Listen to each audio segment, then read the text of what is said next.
వస్తుంది. మహేశ్వరితో నిజం చెప్పొద్దని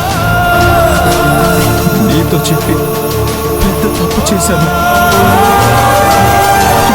ఇప్పుడు అదే నా గుండెల్లో భారంగా తయారైంది.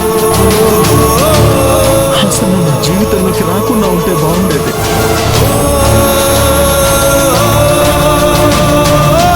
అటు నీకు ఇటు నాకు ఏడుపు తప్ప మిగిలిందేదీ లేదు.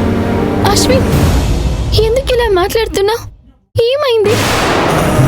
నీకు అనుక్షణం కష్టాలు కన్నీళ్ళే మిగిలాయి. నువ్వే సుందరుడు కదా నన్ను అడిగినప్పుడు కాదని చెప్పుంటే ఎవరికి ఏ బాధ ఉండేది కాదు.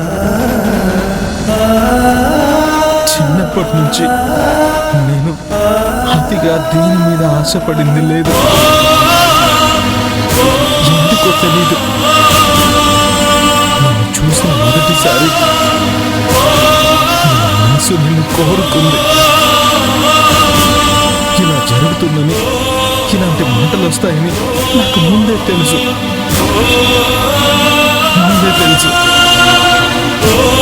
అందుకే బంగ్లాదేశ్ వెళ్ళిపోతానని చెప్పాను. ఇప్పటికైనా మించిపోయింది లేదు. ఎటైనా వెళ్ళిపోతాను. నువ్వు కూడా ఆయనలాగే అర్థం చేసుకోకుండా మాట్లాడతావేంటి? సుందరుడిగా నువ్వు నా మనసులోకి రాకపోతే నాకు అసలు ఈ జీవితమే ఉండేది కాదు. ప్రేమ అంటే ఏంటో కూడా తెలిసేది కాదు.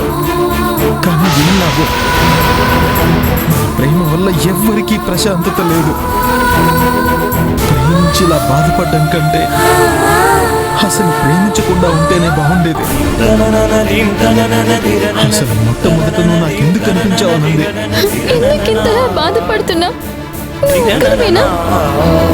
నీతో పాటు నేను కూడా ఈ సమస్య ఎదుర్కొంటున్నాను కదా.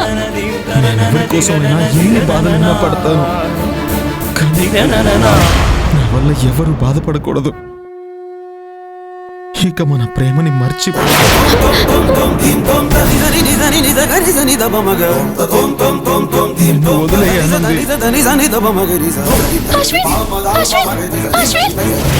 చుట్టేసే అడుగులి కాగేనే, చుట్టేసే చేతులు నేడు అలసేనే.